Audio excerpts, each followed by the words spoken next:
लोग कहते हैं कि राजा बड़ा नहीं होता, कौन बड़ा होता है? प्रजा। नेता बड़ा नहीं होता, लोकतंत्र में कौन बड़ा होता है? लोग बड़े होते हैं। लेकिन मेरा मानना अलग है।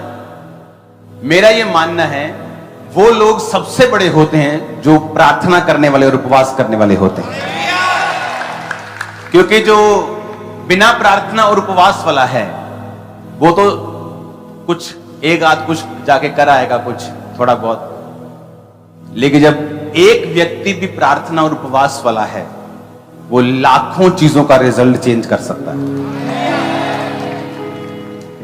हालेलुया। तो आपकी प्रेयर्स कितनी पावरफुल हैं ये आपको अब अंदाजा हो चुका होगा। हो गया कि नहीं हुआ? समझ आ गई आपको कि आपकी प्रेयर्स ने सब कुछ चेंज कर दिया। आपको अंदाजा हो गया होगा कि मेरी प्रेयर्स सचमुच परमेश्वर सुनता है उसे। वचन कहता है कि एस्तर ने कहा, जब राजा ने आज्ञा निकाल दी, किसी विरोधी ने कहा कि ऐसी ऐसी जाति है, ये ना तो लंगर खाती है ना प्रसाद खाती है और ना ही किसी और परमेश्वर को मानती है, इनको मार दो। राजा ने कहा अच्छा ऐसी प्रजा हमारे बीच में है। कहता हाँ राजा, हो सकता है कल को तेरे खिलाफ खड़े हो जाएं। कहता ठीक है, तू क्या चाहता है? उसने कहा मैं चाहता हूं कि तू इन्हें मार दे। राजा ने अंगूठी दी और कहा जो तेरा दिल करता तू कर ले। पढ़ा है बाइबल में? अपने हाथों को उठाओ, बाइबल को उठाओ, बोलो जो वचन मैं सुनूंगा 100 गुना फलों को लेके आओ। एस्तर 3 उसकी 11 से 13 आयत में लिखा है, और राजा ने हमान से कहा वो चांदी तुझे दी गई है और लोग भी, तू जैसा चाहे वैसा व्यवहार उनसे कर। जो उसी पहले महीने के 13वें दिन को राजा के लेखक बुलाए गए। हमान की आज्ञा के अनुसार राजा ने सब अधिपतियों, प्रांतों के प्रधानों, देश देश के लोगों के हाकिमों के पास चिट्ठियां लिखी छाप लगाकर। क्या चिट्ठी? 13 आयत में लिखा, राज्य के सब प्रांतों में इस आशय की चिट्ठियां हरकारों के द्वारा भेजी गई कि एक ही दिन में अदार नामक 12वें महीने के 13वें दिन को क्या जवान, क्या बूढ़े, क्या स्त्री, क्या बालक, क्या यहूदी, क्या बालक, सब यहूदी मार डाले जाएं, नष्ट किए जाएं और उनका सत्यानाश किया जाए, उनकी धन संपत्ति लूट ली जाए। एस्तर 4 उसकी 1 आयत में लिखा है, जब मोर्दके ने जान लिया कि क्या क्या आज्ञा निकली है तो वो वस्त्र फाड़ कर, टाट पहनकर, राख डालकर नगर के मध्य जाकर ऊंचे और दुख भरे स्वर से चिल्लाने लगा। तब मोर्दके ने एस्तर के पास कहला भेजा। ये एस्तर जो रानी थी, मोर्दके की एक तरह की बेटी थी, उसकी दूर की बहन जो उसने पाली थी और वो रानी बन गई थी उसी की कृपा से, क्योंकि वो उसका मेंटर था। और उसने जाके कहा कि जब एस्तर के पास पहुंच और उससे कहे कि तू मन ही मन विचार ना कर कि मैं राजभवन में रहने के कारण जब सब यहूदियों में से बची रहूंगी, क्योंकि तू जो इस कारण इस समय चुपचाप हो रहे तो किसी न किसी उपाय से यहूदियों का छुटकारा तो और उद्धार तो हो जाएगा, परंतु तू अपने पिता के घराने समेत नष्ट होगी। क्या जाने तुझे ऐसे ही कठिन समय के लिए राजपद मिल गया हो। एस्तर ने मोर्दके के पास जाकर कहा, तू जाकर शूशन के सब यहूदियों को इकट्ठा कर, तुम सब मिलकर मेरे निमित्त उपवास करो और 3 दिन रात ना तो कुछ खाओ ना तो कुछ पियो। मैं भी अपनी सहेलियों सहित उसी रीति उपवास करूंगी और ऐसी ही दशा में नियम के विरुद्ध राजा के पास भीतर आऊंगी। यदि नष्ट हो गई तो हो गई। हालेलुया। एस्तर 5 उसकी 1 से 8। तीसरे दिन एस्तर अपने राजकीय वस्त्र पहनकर राजभवन के भीतर आंगन में जाकर राजभवन के सामने खड़ी हो गई और राजा राजभवन में राजगद्दी पर भवन के द्वार के सामने विराजमान था। अब मेरी बात को ध्यान से समझना। और रानी ने कहा राजा के पास जाके, तो रूल यह था कि जब एक राजा गद्दी पे बैठा है तो कोई भी उसकी आज्ञा के बिना पास नहीं आ सकता। अपॉइंटमेंट लो तो आ जाओ, ऐसा सिस्टम था। तो वचन कहता है कि वो बिना अपॉइंटमेंट उसके भवन के बाहर खड़ी होगी, उसके रूम के, ये मालूम था उसको कि राजा मेरे प्राण भी ले सकता है, पर वो रोजों में गई थी। कैसे गई थी? उपवास में गई थी। राजा ने कहा इसको अंदर आने दो, अंदर गई। उसने कहा राजा एक विनती करने आई हूं। क्या विनती करती है? कि तू मेरे पास खाने के लिए आएगा। उस दिन दूसरा रोजा था। राजा ने कहा ठीक है, मैं खाने के लिए आऊंगा। तब 6 आयत में लिखा, भोज के समय जब दाख मधु पिया जाता था, तब राजा ने एस्तर से कहा तेरा क्या निवेदन है वो पूरा किया जाएगा। तो क्या मांगती है? मांग, आधा राज्य तुझे दे दूंगा। एस्तर ने कहा मेरा निवेदन जो मैं मांगती हूं वह यह है, यदि राजा मुझसे खुश है और मेरा निवेदन सुनना और जो वरदान मैं मांगू वो देना चाहता है, तो राजा और हामान कल उस भोज में आए जो मैं उनके लिए रखूंगी। कहती अगर तुम मुझसे खुश है, मुझे आधा राज नहीं चाहिए, कल मेरे पास खाने के लिए फिर आना। और उसने क्या पिया था? 6 आयत में क्या लिखा है? पढ़ो 6 आयत में। भोजन के समय क्या पी रहा था? क्या होता है ये? अल्कोहल वाली ड्रिंक, शराब बोलते जिसको। क्या पी रहा था राजा? राजा मसीह में नहीं था, परमेश्वर का नहीं था, अन्य जाति राजा था। ये रानी मसीह में थी। और राजा के किसी खास बंदे ने कपट के साथ यह आज्ञा निकाल दी, क्योंकि वो यहूदियों से नफरत करता था, कि सारे यहूदी एक दिन में मार दिए जाएं। जब मोर्दके को बात मालूम हुई तो उसने रानी से कहा कि तू अंदर जो गई है ना, राजगद्दी के ऊपर बैठी है, शायद परमेश्वर ने तुझे भेजा है, अब आलसी मत होना। मैंने ऐसे क्रिश्चियन लोग देखे हैं जिनको परमेश्वर ने पॉलिटिकली बड़ा बढ़ाया है, लेकिन जब क्रिश्चियन लोगों के लिए खड़े होने का समय होता है वो चुप रहे। परमेश्वर ने गद्दी से उतार दिया उसे। क्रिश्चियन लोगों को गद्दी किसी काम के लिए मिलती है, अपने लोगों के लिए खड़े करने होने के लिए मिलती है। क्रिश्चियन लोगों का डिमांड राज करना नहीं है, उनकी डिमांड होती कि हम परमेश्वर के काम कर पाए, हेल्प कर पाए लोगों की। क्योंकि यीशु ने कहा हमारा राज यहां का नहीं। हालेलुया। वचन कहता उसने शराब पी, लेकिन 6 बाब में लिखा उस रात राजा को नींद नहीं आई। कभी सुना है ऐसा कि फुल शराब पी है राजा ने और नींद नहीं आ रही? तो शराबी को तो ऐसे होता है कि उसको तो मतलब नाले के किनारे गिर पड़ता है, वो कुत्ते उसका मुंह चाट रहे होते हैं। होता है कि नहीं? देखा है कि नहीं? उसको तो होश नहीं होती। अगर इतनी शराब नहीं पी, उसने ज्यादा पी ली फिर भी, तो सो तो वो जाता ही है। लेकिन बाइबल कहती राजा को उस रात नींद नहीं आई। रीजन क्या था? वो रोजे, वो प्रार्थना जो सारे यहूदी और एस्तर मिलकर कर रहे थे।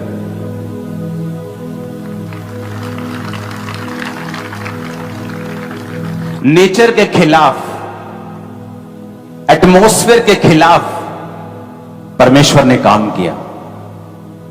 जबकि उस रात वो क्यों लिखा वचन में कि वो दाख मधु पी के गया? इसका रीजन है लिखने का कि वो फर्मेंटेड, वो अल्कोहल वाली ड्रिंक्स पी के गया, ताकि ये मालूम हो कि उस रात नींद ना आने का कारण क्या है।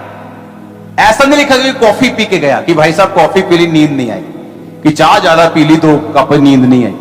लिखा वो शराब पी के, मदिरा पी के, दाख मधु पी के। दाख मधु और दाख रस फर्क है। जहां दाख मधु आया वो स्ट्रॉन्ग ड्रिंक पी के वो गया, लेकिन उस रात नींद नहीं आई। शराब पी के भी नींद नहीं आई। जब नींद नहीं आई उसने कहा ऐसा करो, रिकॉर्ड निकालो। तो बाइबल कहती है, इतिहास की पुस्तक कहता लाई जाए और पढ़ के राजा को सुनाई जाए। तो उसमें लिखा हुआ मिला कि एक बंदा है मोर्दके नाम का, जब तेरे खिलाफ 2 बंदे तुझे मारने का प्लान कर रहे थे, तो मोर्दके ने उनका प्लान जाहिर कर दिया था और तुझे बचा लिया था। कहता अच्छा इतनी बड़ी बात हो गई। तो फिर क्या किया मोर्दके का? उसको कोई पैसा दिया, कोई घर दिया, कोई जमीन दी, कुछ उसको ऊंचा किया। उसके बदले में उसको क्या दिया? कहते कुछ नहीं दिया। कहते उसको बुलाओ। वो वही मोर्दके था जो एस्तर का भाई था, एस्तर को पालने वाला।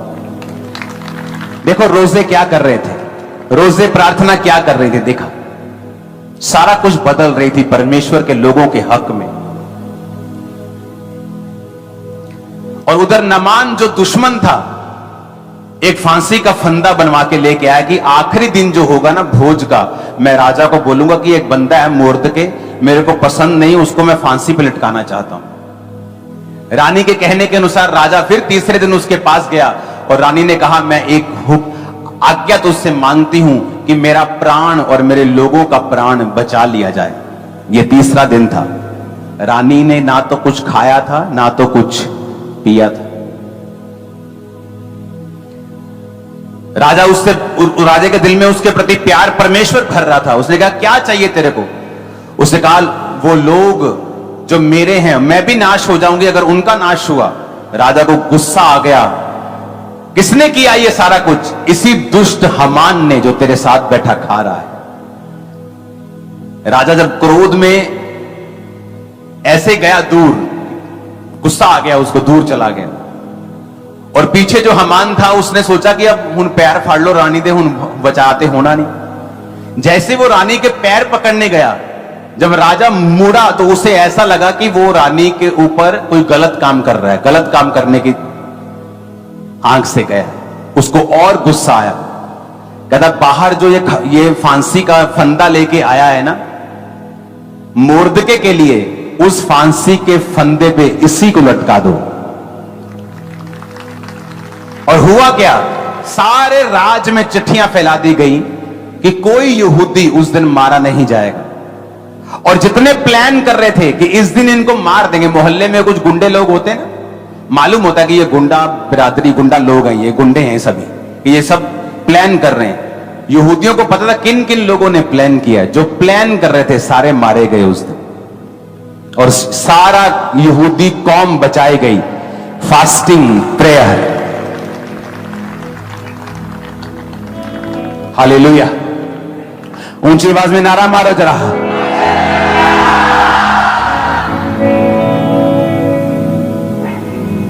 मेरी लाइफ का जब छुटकारा नहीं हो रहा था एक चीज से, मैंने 8 घंटे रोज प्रेयर्स की।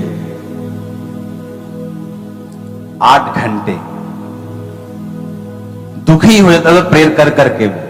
इतनी प्रेयर, सोचता कि सही है भी है कि नहीं है, शक आता था दिमाग में। लेकिन आप छुटकारा चाहते हैं आधे घंटे की प्रार्थना से। आपका केस इतना बड़ा है, मेरा हस्बैंड मुझसे बात नहीं करता, मेरी फैमिली खराब है, हमारा फाइनेंस खराब है। प्रेयर कितनी है जी? आधा घंटा। जब 3 दिन रात रोजे रखे, पानी नहीं पिया, परमेश्वर ने राजे का मन बदला। नींद नहीं आई, इतिहास की पुस्तक निकाली गई, हर एक चीज उनके फेवर में चलती गई।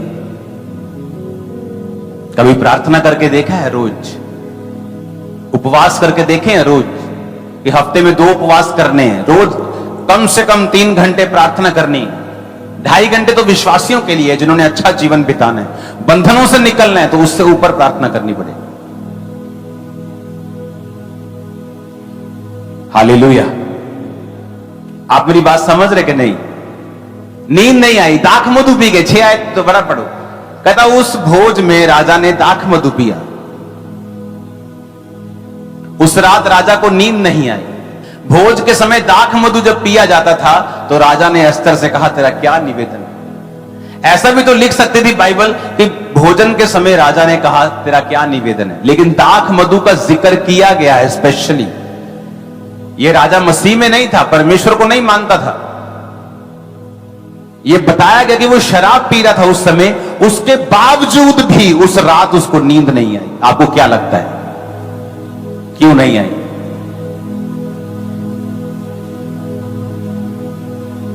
आपको मालूम है कल आपका कोर्ट में केस है, परसों आपके कोर्ट की तारीख है।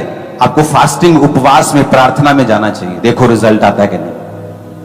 आपने कुछ गुनाह भी किए हों, परमेश्वर आपको माफ कर देगा, सजा कम से कम कर देगा, जल्दी छुड़ा देगा। वो देखो तो सही। लेकिन 2 दिन पहले तो आप ब्लू फिल्म देख रहे हैं, 2 दिन पहले तो आप दोस्तों के साथ घूम रहे हैं, आप परसों मेरी तरीक यार बहुत टेंशन है यार, लाई यार 2 पैग से टेंशन दूर नहीं हो। लेकिन जो आत्मिक लोग हैं उन्हें मालूम है कि ये मसला भी खड़ा हो रहा है, ये मसला खड़ा हो रहा है, मुझे प्रेयर करनी है,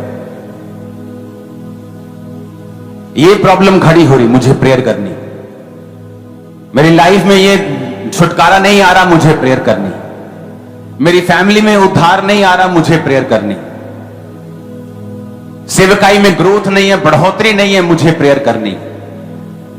आप प्रेयर करेंगे, परमेश्वर फिर उस प्रेयर के मुताबिक आपके रास्ते खोलेगा।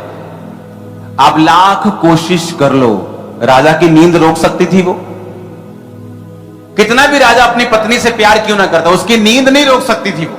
शराब पी तो उसने सोना है, ये 100%।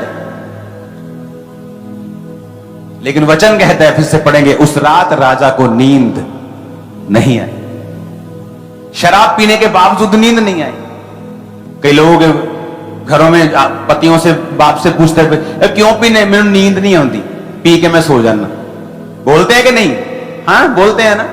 पर देखो राजा इतने पैग लगाया, बेचारे को नींद नहीं आई। स्वर्गदूत जब दिमाग हिलाता है तो नींद नहीं आती। जब आप फास्टिंग और प्रेयर करते हैं, हेवन दूत आपके ऊपर भेजे जाते हैं, आपके लिए काम करते हैं, आप एक मैग्नेट बन जाते हैं परमेश्वर की ब्लेसिंग्स का। सारी आपके आसपास की दुनिया आपके फेवर में काम करना शुरू कर देती है जब आप प्रार्थना और उपवास करते हैं। एक पाप में घुसा हुआ बंदा और बंदी प्रार्थना नहीं कर सकता। उन्हें पता है उनके जीवन में पाप है, उनके जीवन में कमी है, उनके जीवन में रिलेशनशिप्स हैं, गलतियां हैं। वो प्रार्थना करेंगे, उनको मालूम है परमेश्वर सुनेगा नहीं, क्योंकि वचन कहता है अगर तुम मुझसे प्यार करते हो तो मेरी आज्ञाओं को मानोगे। पवित्र बन जिस तरह तरह बुलाने वाला पवित्र है। जब आप पवित्रताई में होंगे और प्रार्थना में होंगे और उपवास रखेंगे, आपकी सुनी जाएगी, 100% सुनी जाएगी। कोई शक नहीं, कोई दो राय नहीं कि आपकी सुनी ना जाए। मसले बड़े बड़े हैं, प्रार्थना छोटी है। मसले बहुत बड़े, बच्चा नहीं हो रहा जी 30 साल से, प्रार्थना कितनी है? आधा घंटा। आत्मा में बढ़ना चाहते हैं, लंगड़े चलाना चाहते हैं, प्रेयर कितनी है? 1 घंटा। तुम्हारे पास पीने के लिए अगर 1 गिलास पानी है, या तो तुम पी सकते हो या दूसरा पी सकता है। लेकिन अगर मेरे पास एक पूरा वाटर कूलर होगा तो मैं भी पीऊंगा, लोगों को पिलाऊंगा। पानी तो 1 गिलास है, अभी 1 घंटे से या तो तुम चलोगे या लोगों को चलाओगे। तुम्हारी प्यास नहीं बुझ रही, तुम्हारी जरूरतें आत्मिक पूरी नहीं हो रही, तुम लोगों की कैसे पूरी करो?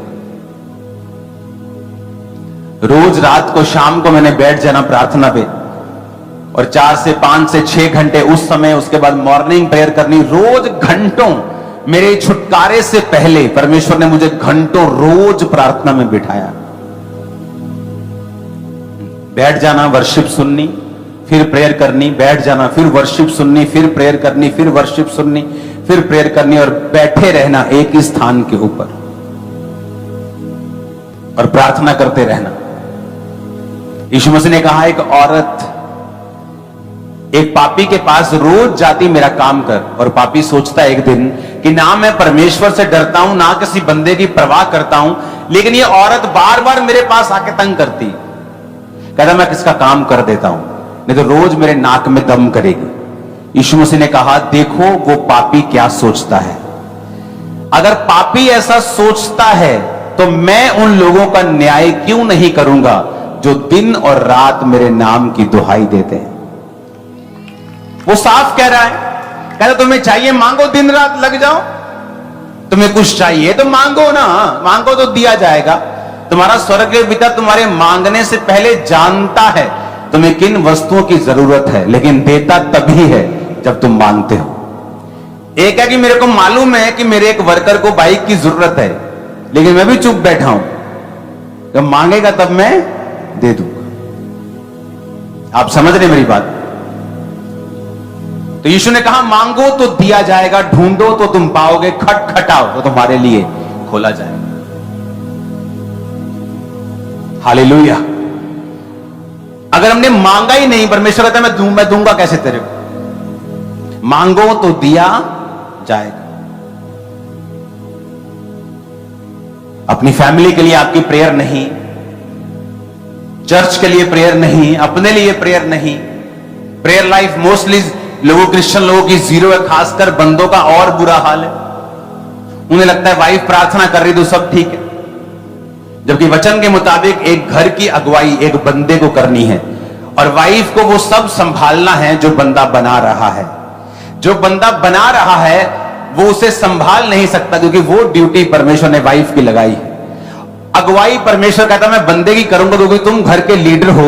लेकिन प्रॉब्लम यह है कि वाइफ प्रार्थना करने वाली है और बंदा आत्मा में बिल्कुल डम्ब है, बिल्कुल मूर्ख है, प्रेयर है ही नहीं, जीरो प्रेयर है। उसे लगता है मैं बिजनेस कर रहा हूं, मेरी वाइफ प्रार्थना कर रही। इसलिए बैलेंस कभी नहीं बनता उन घरों का जहां बंदों की प्रार्थना नहीं। यीशु ने कहा प्रार्थना कर ताकि तू परीक्षा में ना पड़े। पाप तुम पे अटैक कर रहा है, फास्टिंग प्रेयर, फिर भी अटैक कर रहा है, मोर फास्टिंग मोर प्रेयर। मेरे स्पिरिचुअल फादर बोलते थे मुझे कि मैं बोलता था कि मुझे ये प्रॉब्लम है, उन्होंने कहा फास्टिंग एंड प्रेयर। मैं कहा मैं कर रहा हूं, कहते फिर more fasting and more prayer और करो। कहते उससे भी काम नहीं बनता, then more and fasting and more prayer. हल यही है, डोज बढ़ानी पड़ेगी, शैतान झुकेगा एक दिन, उसे झुकना पड़ेगा, क्योंकि आप परमेश्वर की ओर हैं, आप सच्चाई की ओर हैं, आप वचन की ओर। अगर वचन में लिखा कि यीशु ने कहा जो दिन और रात मेरे नाम की दुहाई देते हैं मैं उनका काम क्यों नहीं करूंगा। उसने कहा, क्वेश्चन पूछ रहे हो, कहते क्यों नहीं करूंगा, कारण बताओ, मैं क्यों नहीं करूंगा तुम्हारा काम।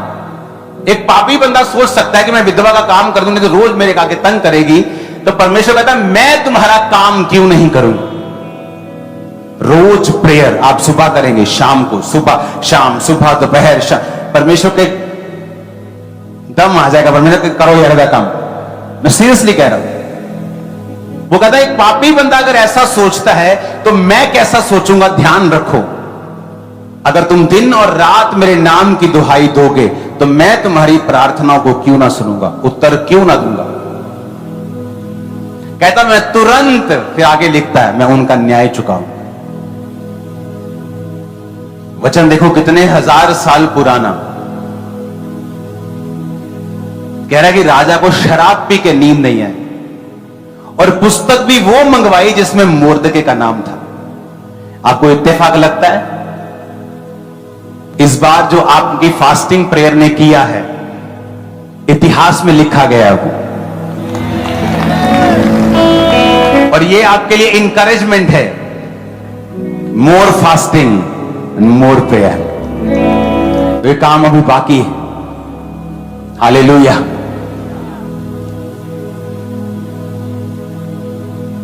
अपने पड़ोसी को बोलो प्रार्थना कर, फिर से बोलो प्रार्थना कर ताकि तू परीक्षा में ना पड़े। प्रार्थना कर, तेरी प्रार्थना सुनाई देगी खुदा को।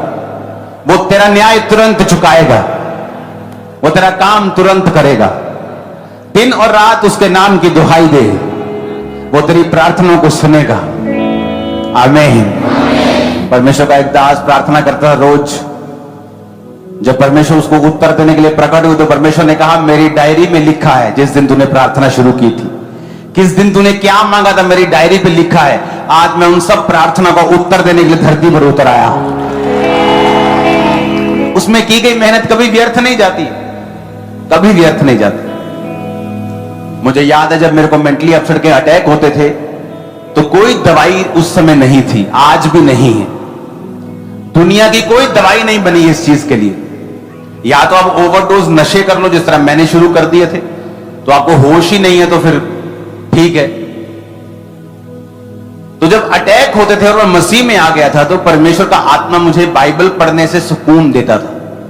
तो मुझे बाइबल पढ़नी मेरी मजबूरी थी, कोई शौक से नहीं पढ़ता था पहले में, मजबूरी से, कि जब बाइबल पढ़ता था तो अटैक कम होने शुरू होते थे। तो बाइबल पढ़ने की जब आदत लग गई तो एक दिन वचन में लिखा था, मैं पढ़ रहा था कि मसीह में की गई मेहनत कभी व्यर्थ। मेरे को मालूम था प्रभु ने मुझसे बात की है।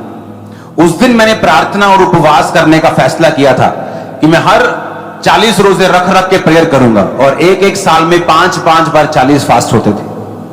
और उसी साल छूट गया था, मैं अगला साल नहीं पढ़ा था। जिस बीमारी के लिए प्रार्थना कर रहा था वो कंटिन्यू नहीं हुई, वो खत्म हो गई थी। और दिक्कतें थी लाइफ में, लेकिन वो एक बड़ी प्रॉब्लम जो शैतानी थी वो खत्म हो गई थी। उसको खत्म में 19 साल हो गए।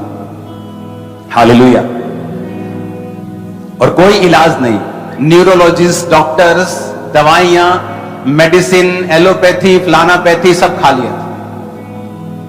ऐसा नहीं कि मैं बिलीव नहीं, मेडिकल पे मैं बिलीव नहीं करता, सब खा लिया था, कुछ इलाज नहीं था उसका, सब करके देख लिया था, सब जगहों पे, सब जगह सब कुछ करके देख लिया। प्रार्थना कर, बोलो अपने पड़ोसी को, अपनी इच्छा को प्रभु के सामने रख। वचन में लिखा है, जब आप पढ़ते हैं तो उसने लिखा है कि अपना मुकदमा मेरे सामने पेश कर। एक वकील है जिसकी फीस 5,000 है। आप बोलोगे ना यार 45 होगा, ले आइए लड़ता हूं केस। एक वकील है जो एक केस की एक हियरिंग के लिए 25 लाख रुपए लेता है, और अगर वो गया और जज किसी वजह से उस समय कोर्ट में ना आए तो वो 25 लाख फिर भी फीस लेता है, 3 लाख लेस कर देगा, 22 लाख लेता है, तो 25 लाख लेता है। एक वकील सेम पढ़ा हुआ 5,000 में काम कर रहा है, और एक वकील पढ़ाई वही है 25 लाख में। कारण क्या है? कारण है संविधान की नॉलेज, बोलने का तरीका। वचन कहता है अपना केस लड़, परमेश्वर कहता है केस लड़।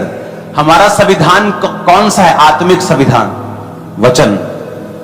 वचन में लिखा है, प्रभु तूने कहा था अंत के दिनों में तू अपना आत्मा सब मनुष्यों के ऊपर उंडेलेगा। ऐसी प्रेयर से पतरस प्रेयर कर रहा था, प्रभु तेरे वचन में लिखा है तू आत्मा उंडेलेगा, तो लिखा उस दिन पवित्र आत्मा उतर आया। वचन से प्रेयर की गई थी, कोई इत्तेफाक नहीं हुआ था कि प्रभु की मर्जी है, आज वचन से प्रेयर हुई थी।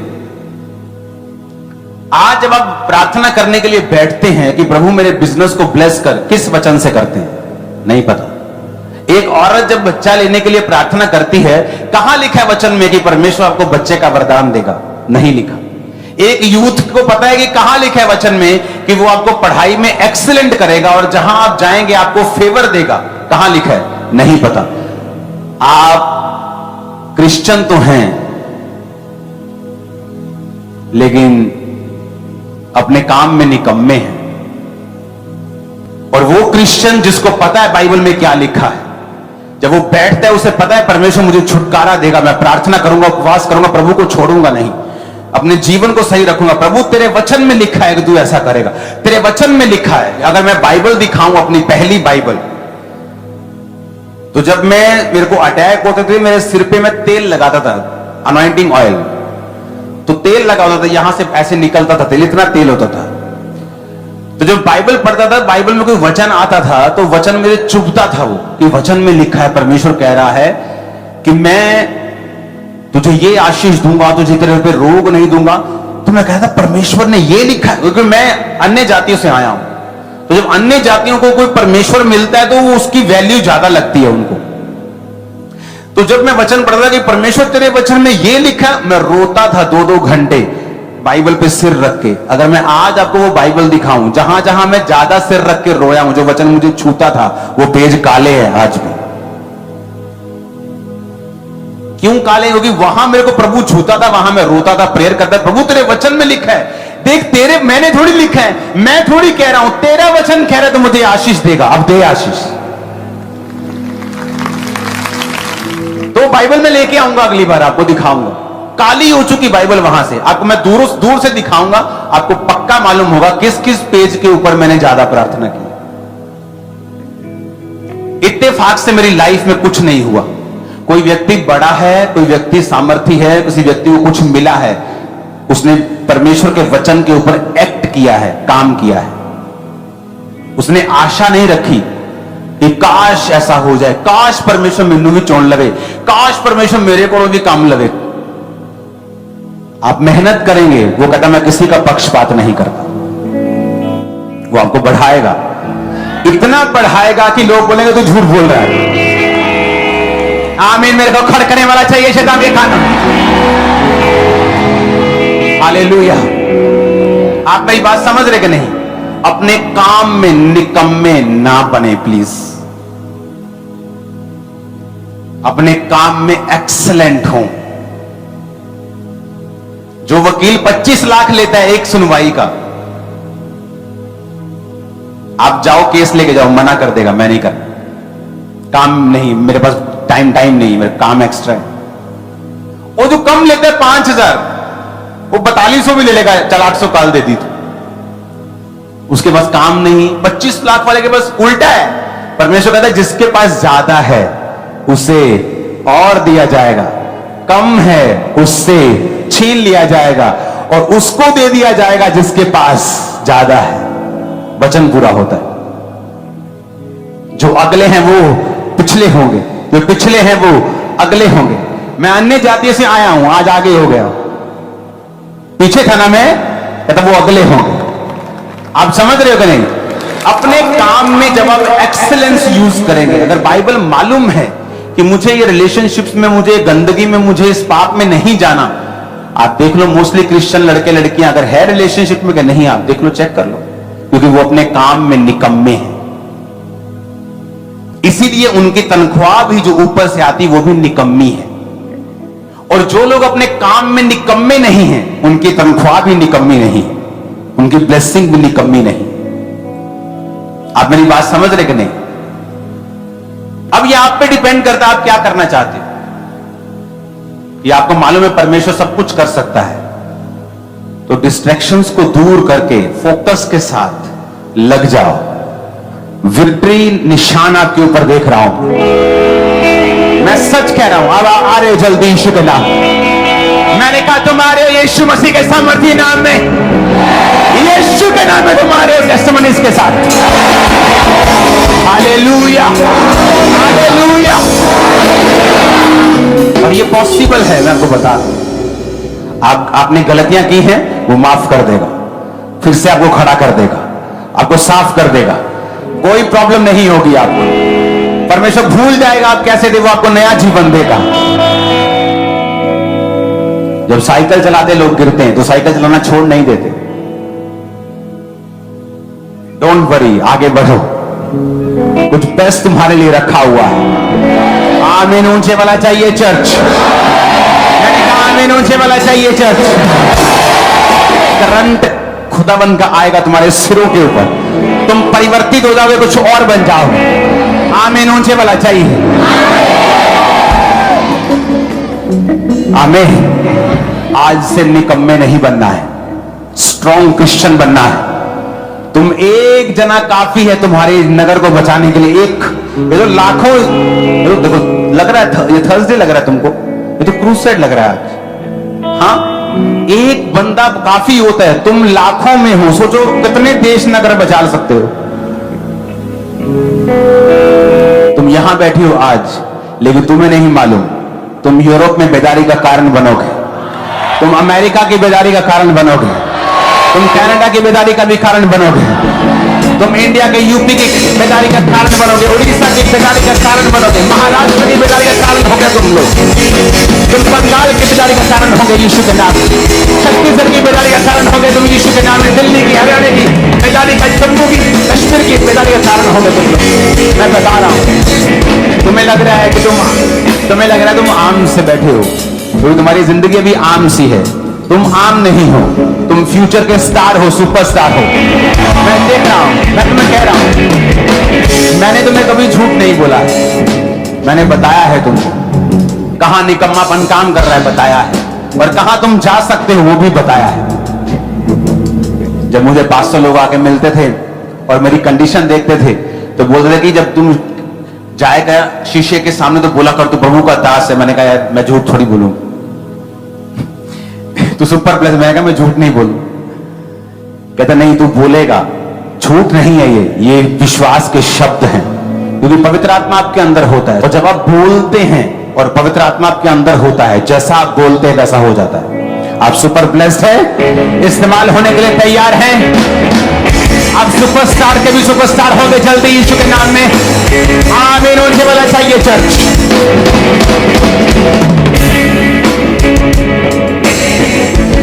तुम रिवायत को चेंज कर दोगे। जो रिवायतें चली आ रही है ना, जब लोग तुम्हारी सेवकाई को देखेंगे हैरान हो जाएंगे। वो रिवायत से अलग होगी और उसका रिजल्ट कहीं अधिक होगा दूसरों से यीशु के नाम।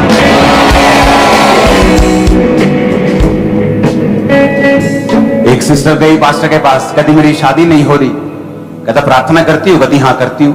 कहता क्या करती हूँ प्रार्थना? कहती प्रार्थना करती हूँ प्रभु मुझे अच्छा पति दे।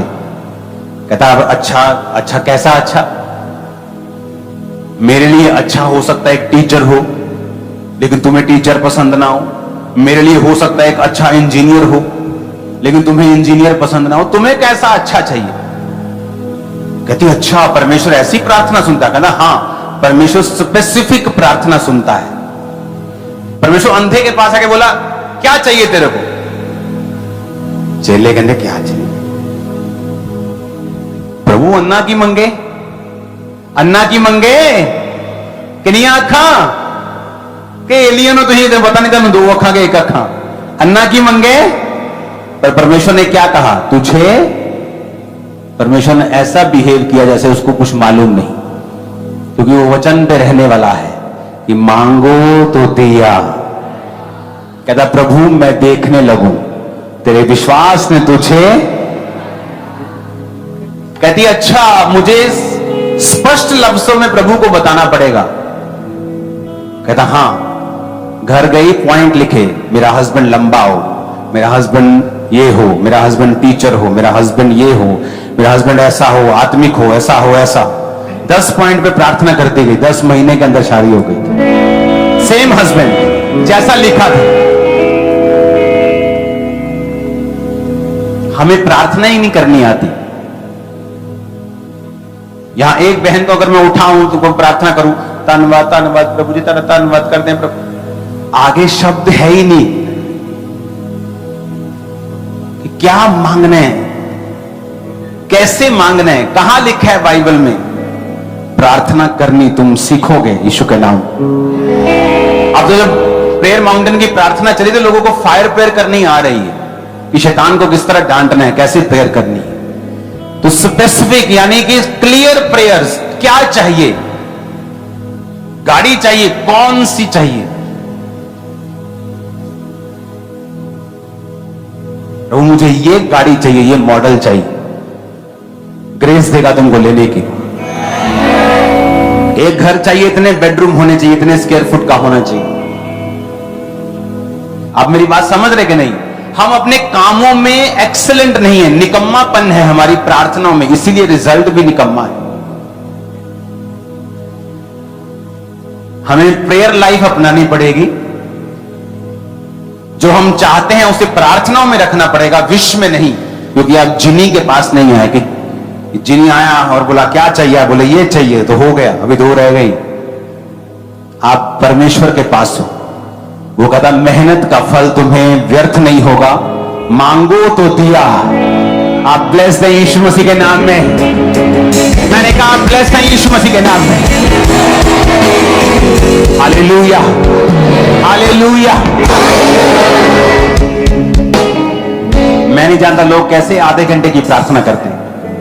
जब मैं अपने प्रेयर रूम में जाता हूं, जब 2-3 घंटे बाद भी मुझे ऐसा लगता है कि अभी मजा नहीं आया, खाली है, अभी बेचैनी खत्म नहीं हुई।